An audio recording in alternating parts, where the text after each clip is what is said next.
Morning, everyone. It's that time. Whoop. Good morning.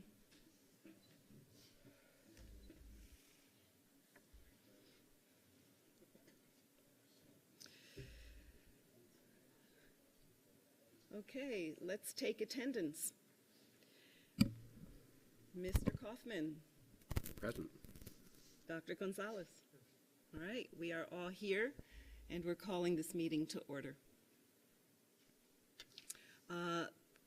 Can I hear a motion, please, to adopt our agenda today? I'll move to adopt the agenda. All in favor? Aye. Aye. Okay. Our agenda is adopted. And moving right along, do we have any public comments this morning, Donna?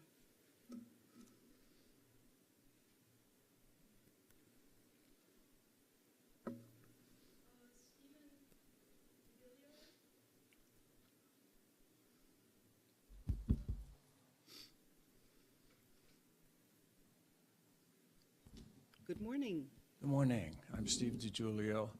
I teach in the Teacher Education Department, and I'd just like to share my answer of why Santa Fe Community College needs a teacher labor union. And the reason is simple. It simplifies the work of the administration just as much as the faculty.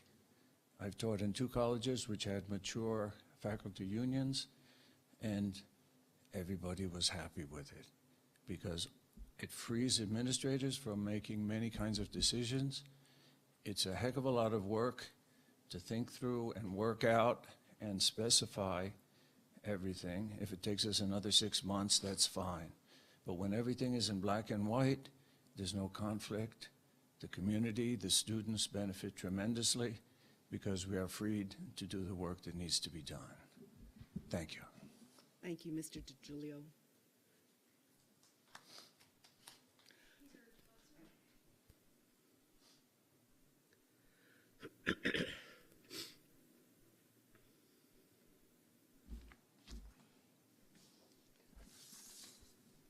Good morning. My name is Peter Tausig. I'm the chair of Media Arts, Film, and Photography. Honorable members of the Labor Board, I would like to address a question that Madam Chair Marlene Soyer asked the union at the last Labor Board meetings. The union was asked if they felt that they were sharing information about the negotiation process to the collective bargaining unit appropriately. The union replied that they are. That is not entirely true. While the union is sharing the names of the articles being negotiated, the union is not sharing any details of these articles.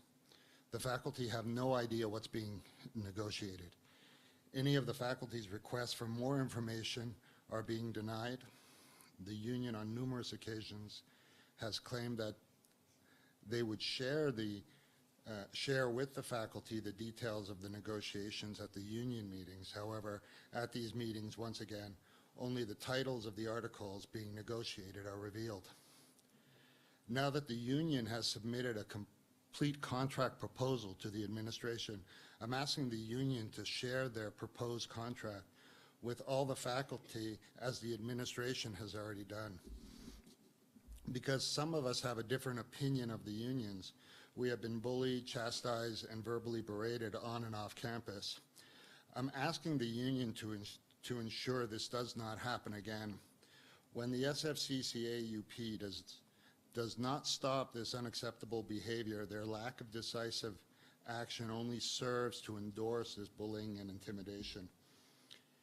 Since there is a lack of transparency and the use of scare tactics within the union, we fear a small number of union members are planning to ratify a mediocre contract that will negatively impact the faculty and the institution as a whole, only to preserve their union. Thank you. Thank you, sir. Bravo. Any other comments, Donna? Okay. So we can move on now to item 4, information items. And I'm feeling very short here, actually. I would like to introduce Dr. Tom Gonzalez. Dr. Gonzalez is replacing Vince Yarmal, who resigned his position on our board. And Dr. Gonzalez is the newly appointed Labor Management Relations Board member representing management. And he brings a wealth of experience in higher education, specifically community colleges, and many with a collective bargaining relationship. I'm very pleased to greet Dr. Gonzalez, and do you have anything that you would like to say? Well, maybe a few comments. Just very briefly, I got to thinking this morning, and I started community colleges in 1969. That's a few years back. And in that cycle of events, I've been in various institutions, held various different positions, and have been quite involved in the collective bargaining process and as a part of that experience. Recently, I've been doing a lot of consulting with community colleges across the country. I retired in 2004. Just briefly, about 30 years of my professional experience are in the CEO position, chancellor, president, and various locations. So I come to this position not reluctantly, but one with some experience. I know you fairly well. I've been your Achieving a Dream coach when you started your Achieving a Dream program. Yet I've stayed quite distant from that since then, so I don't know what has transpired since then. And so I will do what I can to facilitate in the best way that I can with the role that we've been prescribed. Thank you, Dr. Gonzalez. Any questions for Dr. Gonzalez? No. Okay, all right. Welcome. Thank you. And our next item, an update on collective bargaining negotiations. Can we hear from the administration and the union today, please?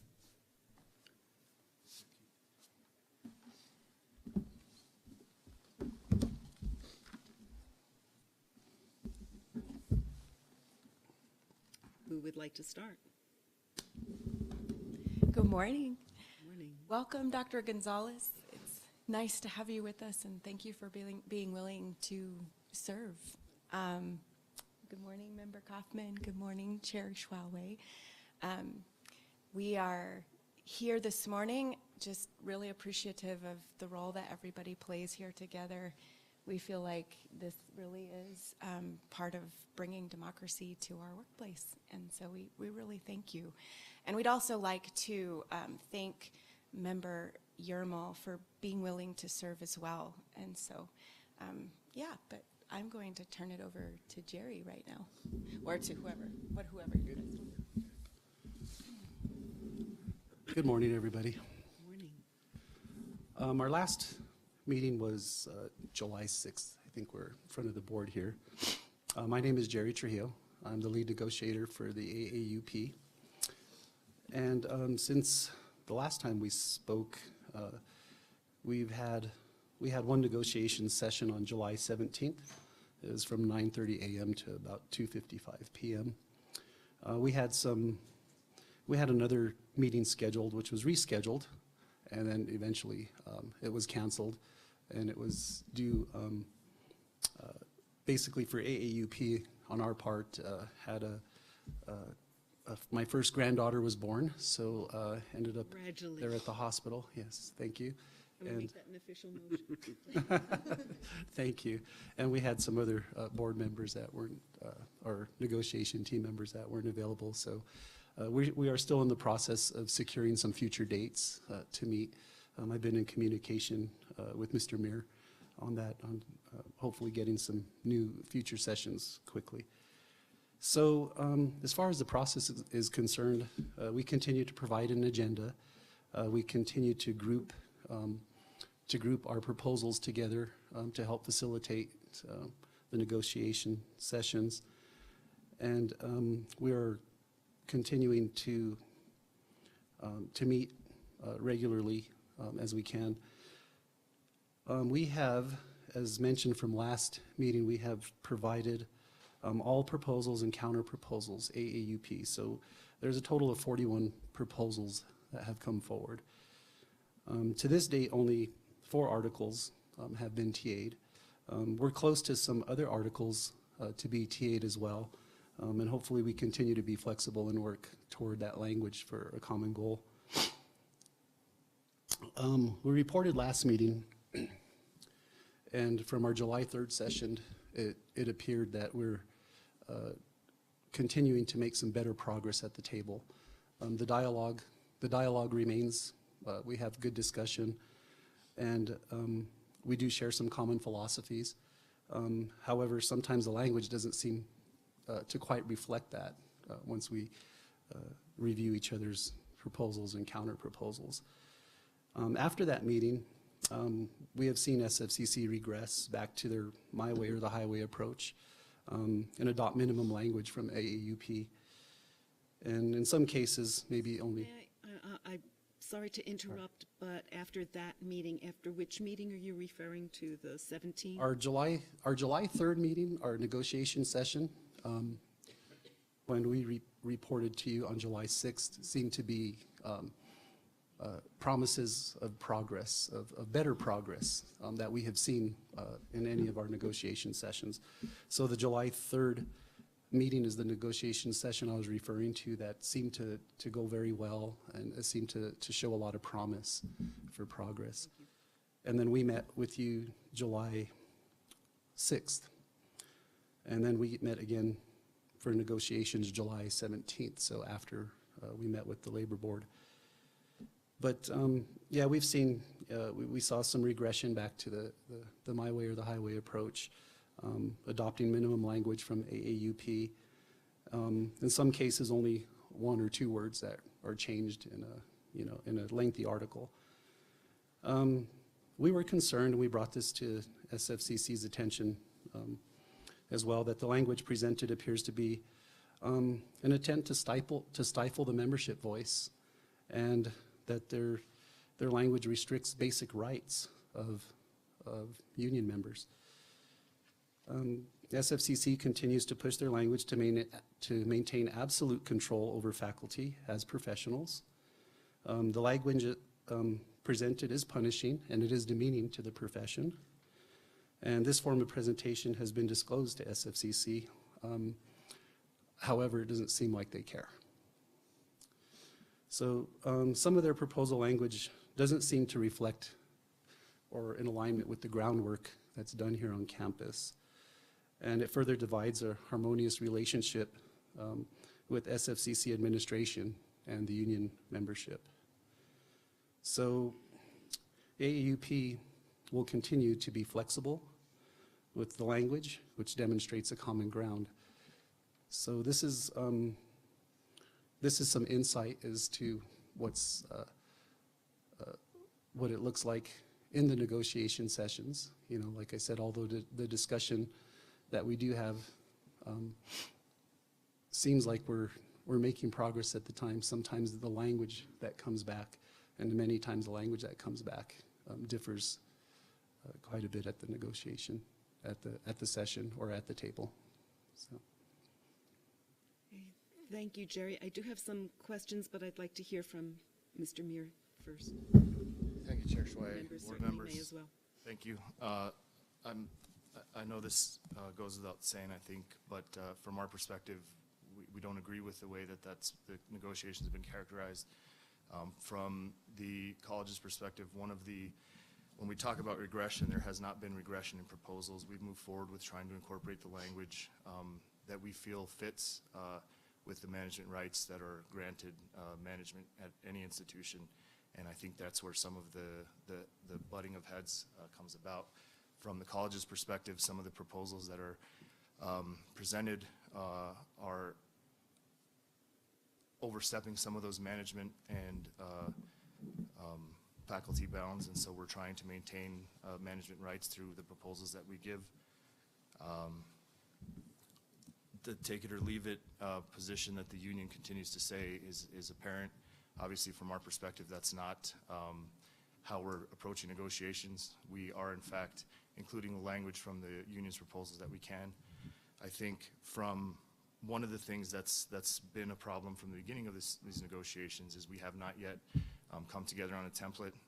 And so when we are responding to proposals from the union, there's no common template for the proposals. So we're still working from two different views of how the contract should be put together, which can cause some difficulties at times. However, from management's perspective, again, there hasn't been any regression in proposals. We're not moving backwards from proposals that we provided before. We think we are moving towards language that works for both sides again, with the college wanting to maintain the rights that it should maintain as management. There's no intended disrespect for any of the professionals that are faculty members. As a matter of fact, we've made our best effort in our language to include language that recognizes faculty as professionals. And that's, I think from our position, that's our standpoint. In terms of dates, we have provided dates, like Mr. Trujillo mentioned. We've provided several dates. We're just awaiting a response from you to see if we can meet on those dates. We do have one scheduled on August 24th. So we do have another session scheduled, and we're hoping to meet that afternoon for 4 hours that day. I'll stand for questions as well. Thank you, Chair Schweiger.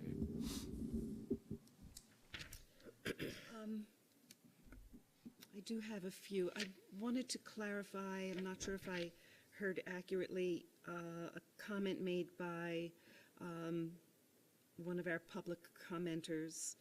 I thought I heard that the college has shared its full package. Could you talk about that? I actually wrote a note about that as well. So there are, from our perspective, and we've talked about this at these meetings before, from the college's perspective, the resolution doesn't allow us to provide full language from any proposals. I think, and I can't speak for the individual, but from my perspective, I think what that means is we've provided a full package, and we've talked to you about this since December 7th, the package that includes a full contract. That was my understanding of what he said, but I did write a note about that. And with respect to the package itself, the union has provided, as Mr. Trujillo stated, a proposal that includes all of the proposals that they intend to bring to the table. And so after the July 17th session, we do have a full contract proposal from the union. Okay, so both sides have prepared and presented your full proposal package, which has not been shared with anybody other than your constituency or... Right, we have not shared that publicly at Okay. all, given the resolution and the requirements there. With our constituency, yes, we've talked about some of the details, but again, we haven't posted ours anywhere publicly. Okay, thank you for that clarification. Appreciate that. So what are you, there's a clear difference in perception of the progress of negotiations and the process of negotiations. How are you planning to address that?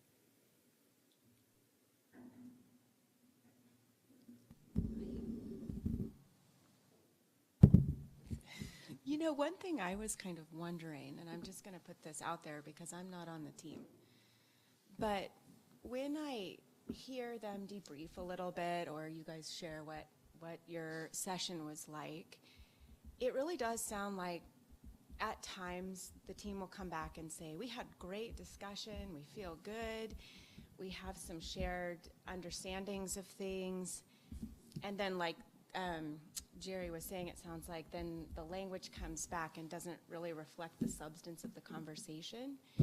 I'm kind of curious as to whether we could begin to craft language together at the actual table. And it doesn't need to be a contest between our language or their language or this or that. but rather, I think that our goal is to come together as equals at the table and find mutually beneficial language. So like if our perception is that the language is punitive, well then let's take the punitive out without changing the substance. Or how do we do this together, and how do we agree on how to make the language reflect the commonalities we're actually finding at the table? I kind of wonder if that's a possibility.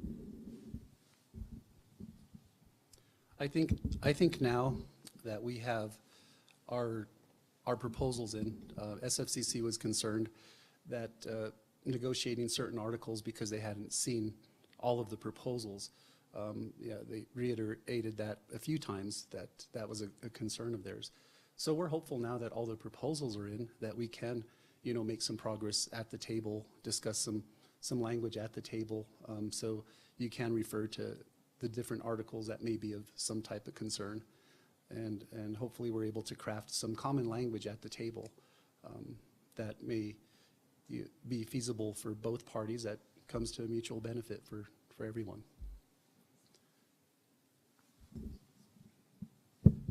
Board, obviously I don't disagree principally with what Marcy, Iannarino, and Mr. True have said. I think part of the disconnect is that we obviously want to make sure that the contract works for everybody. From SFCC's perspective, a lot of times there is some gray area in those proposals that come from the union side as to the management functions and who will actually take those on. And so when we talk about the dialogue at the table, I agree. Our team members have been more involved in their areas of expertise and have become more comfortable having those dialogues and discussing those issues at the table. But I think that the idea that coming together means sacrificing what SFCC sees as a management right or a role that management should play doesn't necessarily mean that we're being intentionally combative. We just see that those are issues that we have to craft language around to protect those particular rights and make sure that there's a delineation between what the professional faculty members do and what management's responsible for doing. But I don't disagree that I think the discussions have addressed some of the concerns that both sides have had more recently in negotiations, and we're headed towards that path. That said, the idea that we're not adopting particular language from the union's proposals doesn't necessarily mean we're not adopting language that we think protects what SFCC wants to see in the contract with respect to what management is responsible for doing, and addressing some of the concerns that are raised at the table by the union. The language may not be exactly what the union proposed, but that's not something that's required, and it's not something that we're doing to be disrespectful. We just feel that the language that we propose covers both of those issues, and we want to make sure that management and the bargaining unit, the delineation between responsibilities is maintained. Would it be fair to say that the negotiation style is a traditional positional style as distinct from an interest-based style? We actually, when we very first unionized, we expressed a very clear interest in interest-based bargaining to the administration. That was something we were really interested in. I keep using the word interest, but yes, that is what we wanted. I think it's something more like positional at this point. I don't think we're doing interest-based bargaining right now. I don't know what your guys' perspective on that is, but I know that was a goal of ours.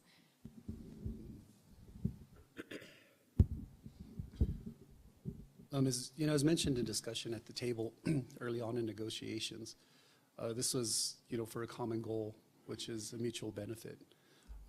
This is one campus, this is one college, and certainly, the faculty are professionals, and there's a new dynamic. The administrators are professionals, and there's a new dynamic because there's a union that's here now. our focus was interest-based. And at the table, yes, there has to be, there is some language that is positional.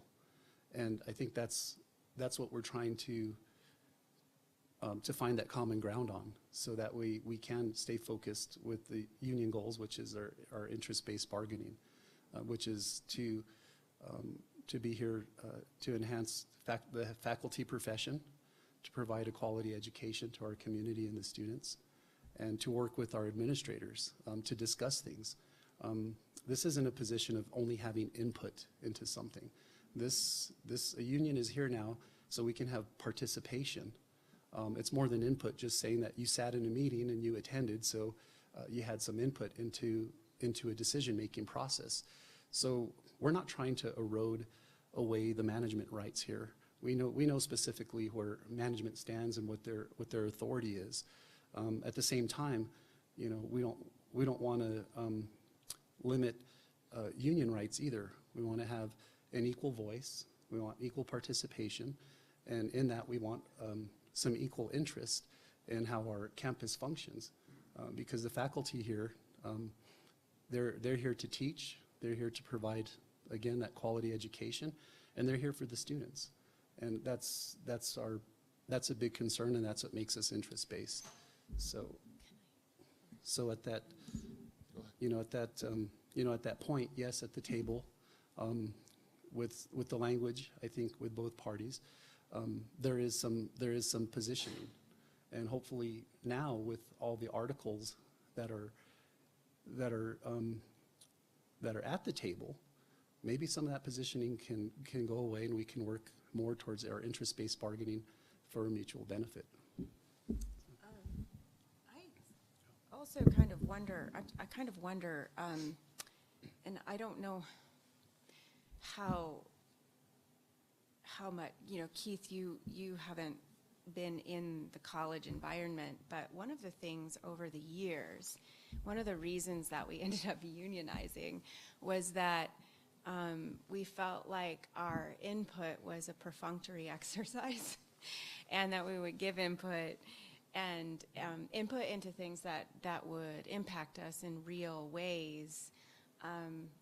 Some of the faculty felt like, many of the faculty felt like that input wasn't truly taken into account in substantive ways, and as time went on, I feel like a divide between the way we're experiencing our work on the ground and the understanding of what that's like from the top, there's a disconnect.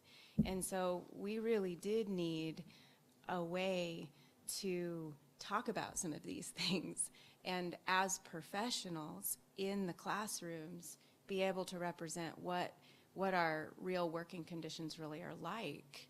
So, and then the other thing I would say is that our team has done a lot of research. They researched a whole bunch of collective bargaining contracts.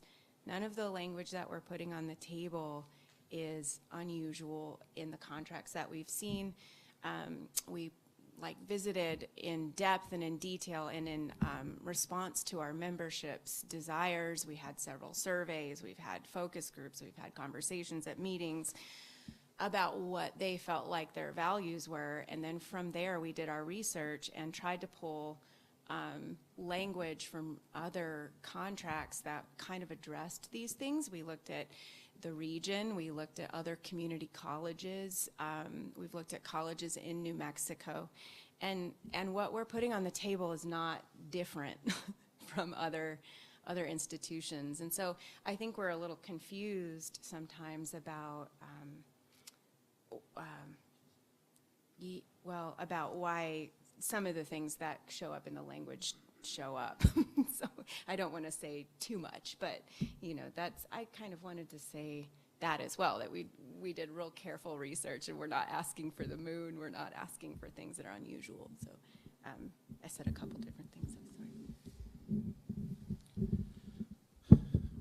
In response to that, I would just say that the research on our end is very similar. We look at those things. The one thing to remember is a lot of the institutions that we're looking at, are institutions either that are not community colleges, so there are some differences there, but also that have been in collective bargaining for years and years. So some of these relationships and some of the things that have developed in those contracts are different than what we're seeing now. And from the Santa Fe Community Colleges team's perspective, we think, I would say that a similar response to that. Sometimes the language that we see in there, although it's perceived as not asking for things that are, I guess, asking for the moon or situations like that, that address things because they're in another contract. From our perspective, those things are not as realistic as they may be presented when we're talking before you as a board. So I think from our perspective, the same thing occurs, but it's one of those things to remember that we have been in negotiations now since we provided a proposal in December. We have made significant movement on many of our articles, even though our proposal's been a package proposal. We did not take the take it or leave it approach that is allowed by law with the package proposal. We've sat, we've listened, we've countered, we've included language. We think that moves us closer to something that works for all the parties. So, I mean, that's, in order to address what was just said, I think that's the best I can do. I have a couple other thoughts. Colleagues, thoughts, questions?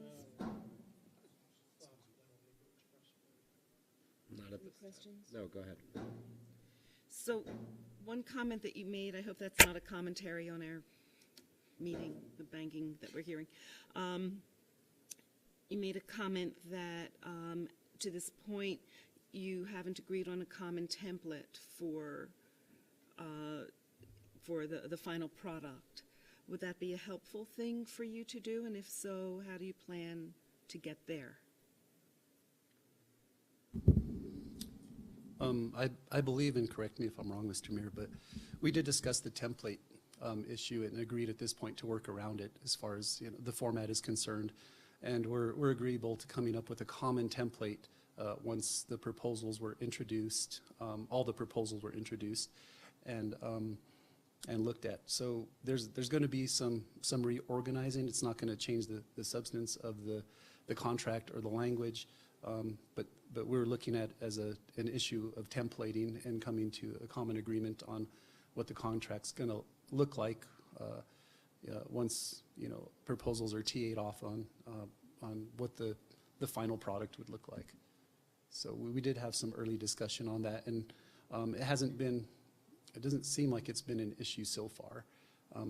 There are times it may be a bit confusing as far as where certain information or certain language is referred to because the articles do not match up. But for the most part, we've been able to point each other in the right direction so we can make sure that language is addressed and that it is reviewed and in which article it may appear in. So are you planning to come up with this common template during a negotiating session or engage in some kind of process before your next session? Oh, I would hope so. And from this point, it looks like that's something that we can, that we would be able to accomplish. I think from our perspective, the templating, it would make it easier sometimes to know where things are. I don't think, like Mr. Trujillo said, I don't think it's necessarily been a barrier. I think it can cause confusion sometimes as to who and where things have been addressed in terms of a counter or a proposal from one side or the other. As we move forward, I think that some of that will take care of itself now that, again, that we know the union is not planning to bring any further proposals to the table. But I think in negotiations, that's something that we will discuss. Is there anything that you feel you need to help move the process forward?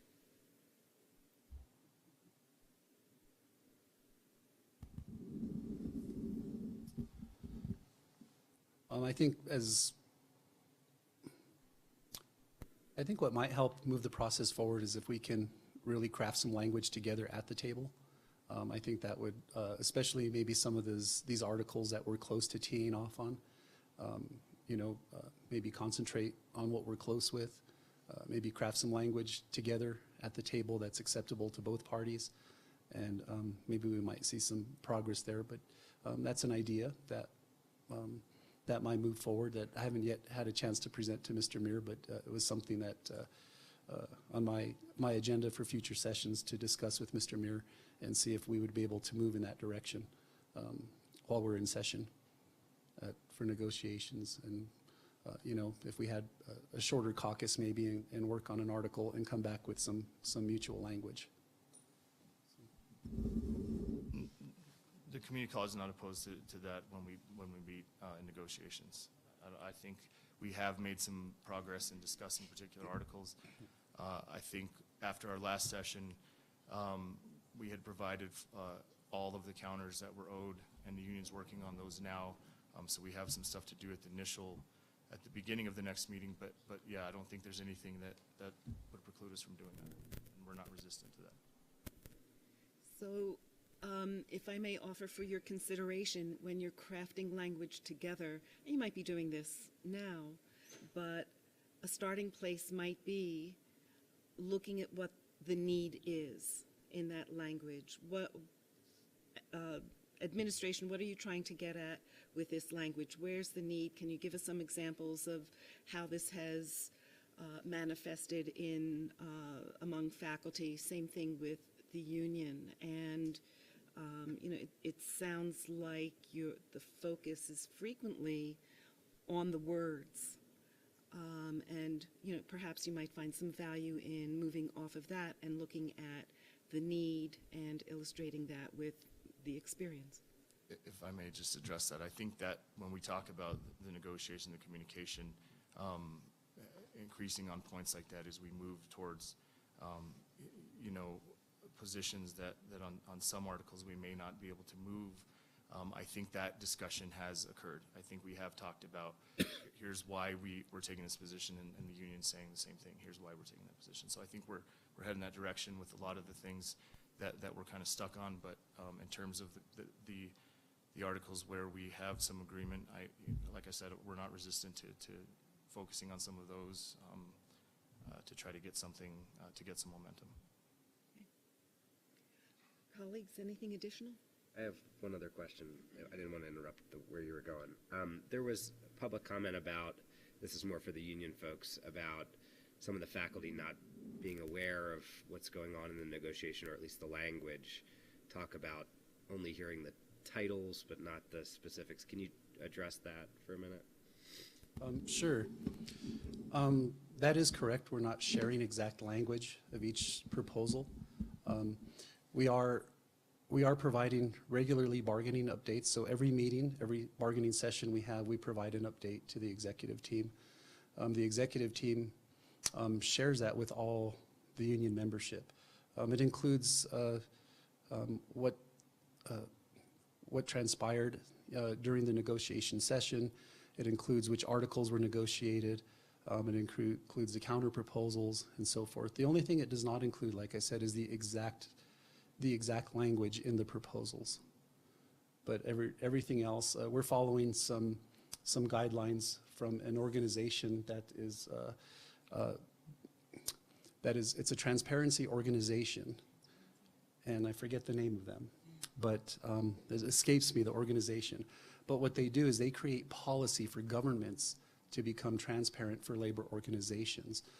So we've been following their template to be as transparent as possible with organizations. Some counties or some states, like the state of Nevada, has adopted these policies where they become law so that there's more transparency through the negotiation process. So we've been very aware of transparency. We're doing everything we can to be transparent without violating any laws. And so our updates are regular, they're often, and they're fairly prompt after the negotiation sessions. Anything else, Marcy?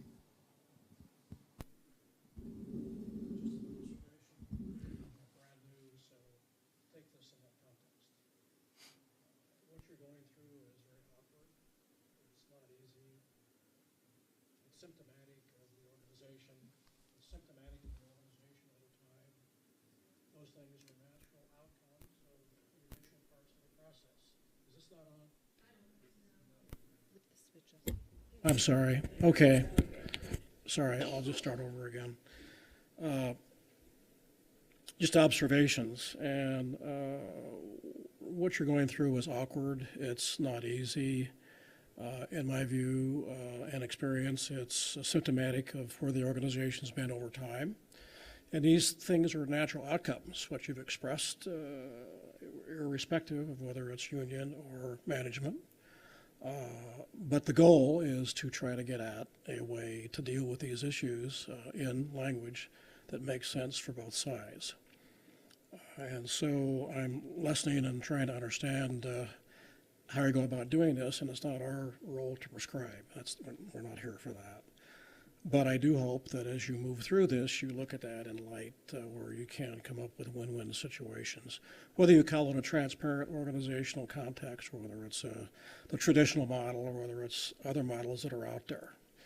And hopefully it can be expedited to the point where you can deal with this in a way that makes sense for the good of this college. Thank you, Dr. Gonzalez and Member Kaufman. And do you have anything else for us at this time? I guess I would just like to add one more thing about, sharing article language. We actually have been asked by some people to see current bargaining articles and see the language. And because bargaining is fluid, and because we want to respect actually the relationship that you guys have at the table, the management's team expressed that we not share it, and so we're trying to respect that. Our legal advice has been that there are no prohibitions on sharing that kind of thing, but we're also trying to manage relationships and not have information out there, because once people see it in writing and then it's changed, and that's what we've taken. We don't want strategy like out on internet emails that can be asked for by the newspaper, et cetera, et cetera. So I think that's been kind of where we've decided to go with that. Yeah. So, yeah, sure. Yeah. I just, again, mentioned this earlier. I just want to be clear in terms of, sharing exact language that comes from the table with the constituency.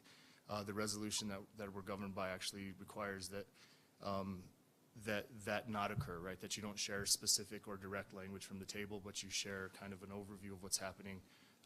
And again, we can't speak to how the union sharing that information, but the way that it was described, I think, complies with what the resolution requires. That we can speak with our constituency, obviously, and talk about specifics without sharing, the actual language that we're working on at the table.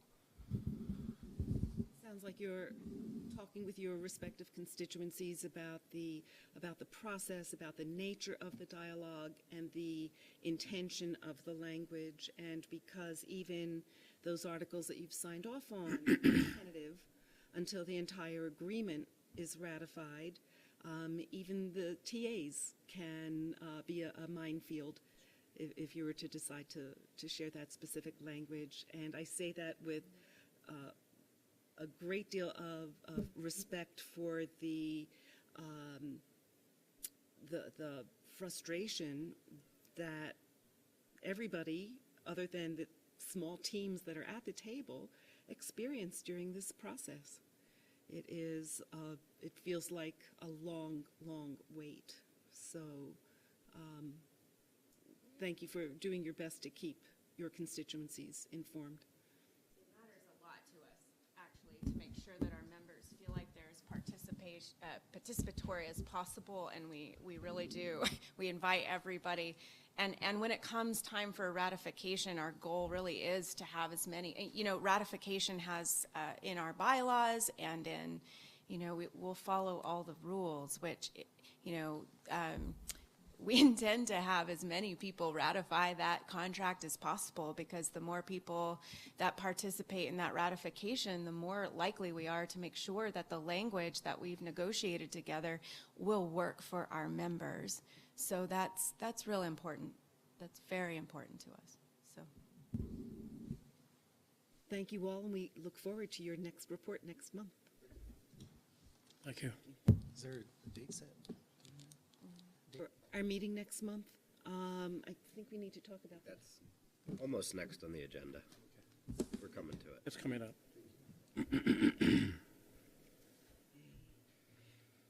Thank you. I would like to move back, if I might, to a previous agenda item? When can we do that? When we talk about, when we introduce Dr. Gonzalez. I also, and Marcy, thank you for your acknowledgement of Vince Yarmal's contribution to this board from the very beginning. And my intention was, and we'll get back to it now, that we formally thank Vince Yarmal for his participation, for his contribution, for his service. He served with honor and integrity in his representation not only of management, but in his support of labor management. And I think we all join in acknowledging that contribution. So thank you for permitting me to jump back. Okay, we're moving on to Section 5, Action Items, Non-Consent. And our first item is appointment of Amy Yeager as interim counsel for the Labor Management Relations Board, if and as needed. So before we have any motions for that appointment, would it be appropriate to ask Ms. Yeager if she wishes to come forward and make a few comments? Good morning, Ms. Chairwoman and members of the board. It's really my pleasure to be here to serve the board as needed, if needed. I didn't bring a resume or CV, so I thought I would just very quickly, as a way of introducing myself, just highlight some of the experiences, my professional experience with higher education. I have worked with Chicago-Kent College of Law and the Illinois Institute of Technology in developing an interdisciplinary program for the law school and other parts of different faculties within the Illinois Institute of Technology around human genetics and human psychology and how the law interfaces with technology. I also had the opportunity to teach at the law school while I was serving in that capacity.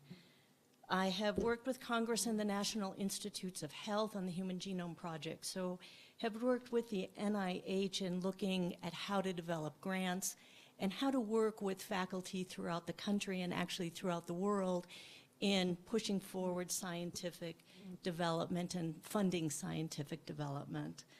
I have worked here at the Santa Fe Community College where I taught classes in property for the paralegal program, I was not on the faculty. I just came in as a contract teacher.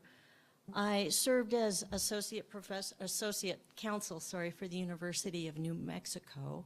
And in that capacity, I did a lot of work with tech transfer and development of the scientific and academic research of the faculty. But I think importantly, I served on several committees, which included both members of the faculty and members of the administration, mostly the provost of research. And so what we would do is develop different rules and things from the committee that would affect all the faculty. But in that process, we also had to get approval of the faculty senate once the rules were developed by the committee. So I've overseen sort of that process of working with faculty senate. Most recently, I served as general counsel for the Santa Fe Public Schools. I was not involved in any of the negotiation with the Santa Fe unions.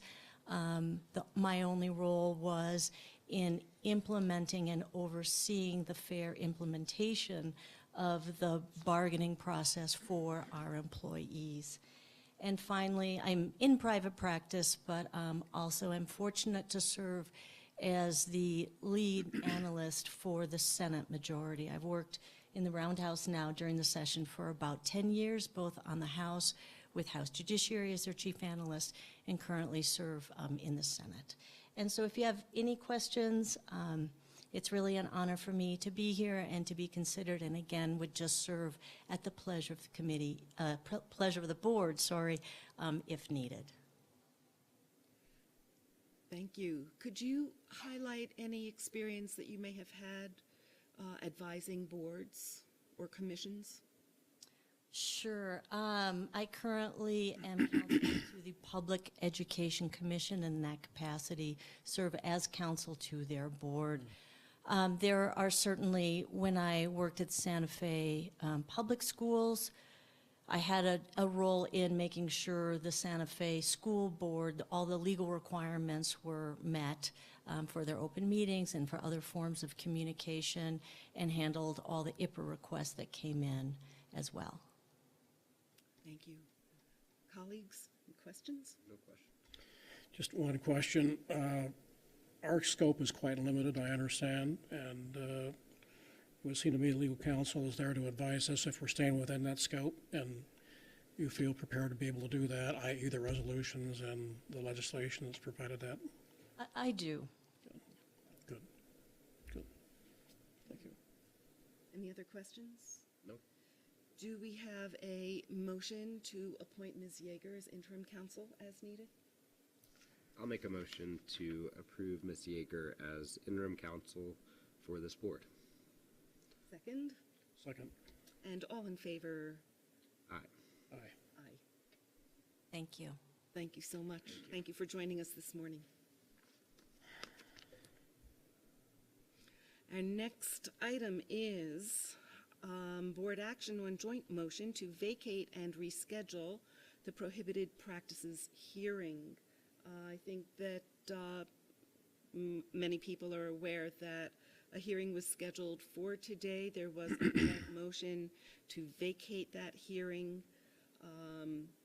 and my understanding is that there is some ongoing dialogue that hopefully will be fruitful, and we need to we need to make a motion to accept that vacation, correct? We're putting the motion on vacation. Okay. So, I'd like to move that we accept the joint motion to vacate and reschedule prohibited practices hearing at a later date. I'll second the motion. Should we decide on a date that would make sense? do we need to do that in our motion? I think that at this point, both the union and the administration, because they're involved in discussions, I don't know that they have a time frame when that might be concluded. So it's certainly within the board's discretion to set a date, but I would defer to the parties as to how much time they might need so that the board would be informed. Okay. Okay. Or maybe it would make more sense, because we don't have a date yet for our next meeting. Maybe we should just figure that out. I don't know if the parties are prepared to talk about how much time. Yeah. And Marcy, if I misstate something, please, from your perspective. I've spoken with the union's counsel, Mr. Montalbano, about this. Our intent was to ask in the motion that you reschedule to the next meeting with the idea that would add some incentive for us to reach a settlement. We have discussed in principle what that settlement will be. I think part of what we would like to do is potentially, Mr. Montalbano and I sit down and potentially reduce something in writing, or at least have a more in-depth discussion about the particulars of the PBC. But in principle, our intent is to settle. So if you set the hearing or postpone it till the next Labor Management Relations Board meeting, I think we'll be prepared.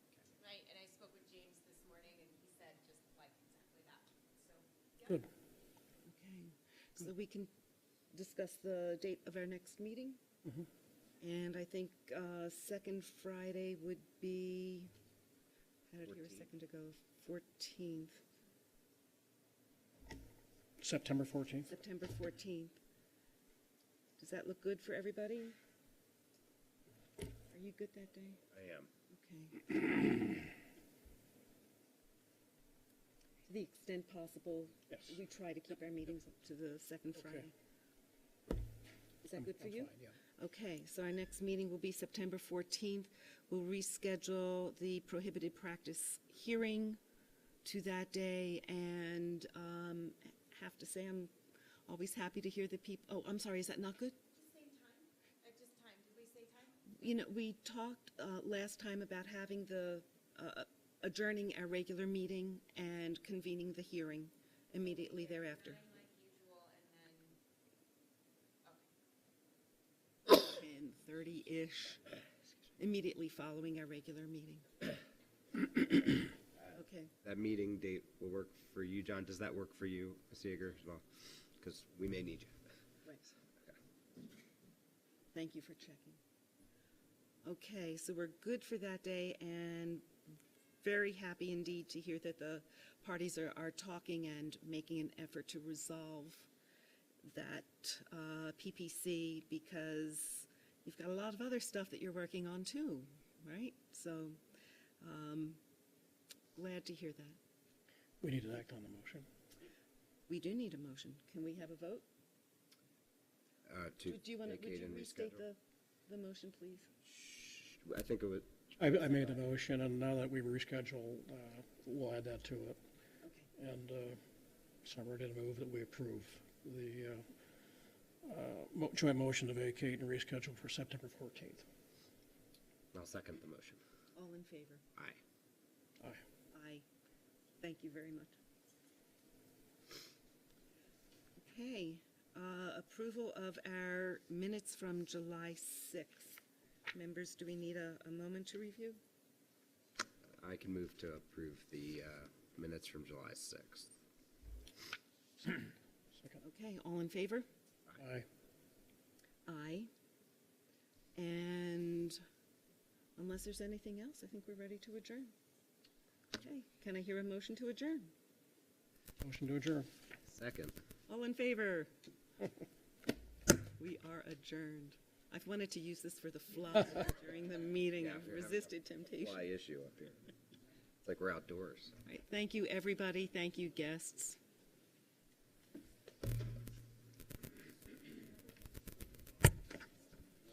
Hi, how are you?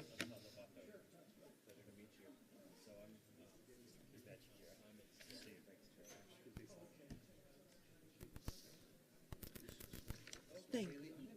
Schweiger. That's all right. That's our congratulations. That's pretty exciting. I know. Yeah.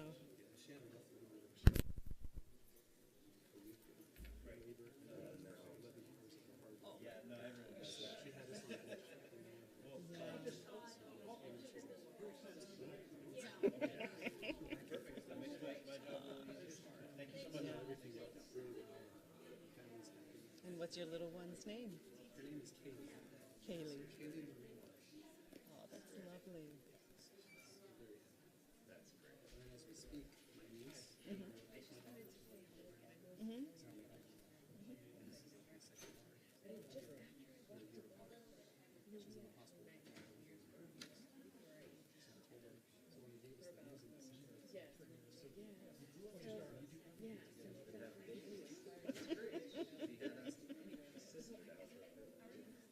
That's pretty cool. Got a lot to look forward to. Thank you. Yeah, I know from first-hand experience. Yeah. It's a new name and a title I'm getting used to. So.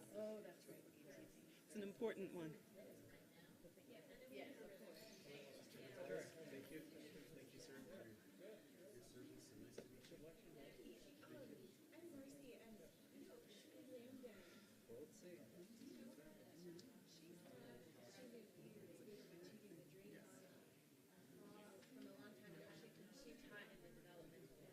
Yeah. Thank you, Keith. Thank you very much.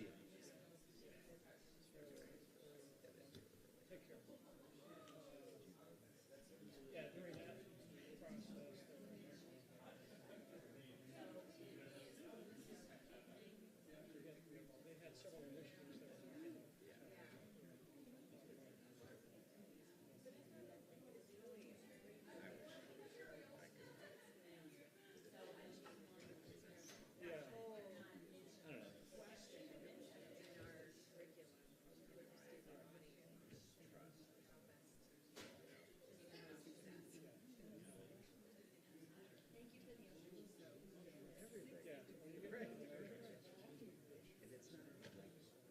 I don't know whether it's. And that was,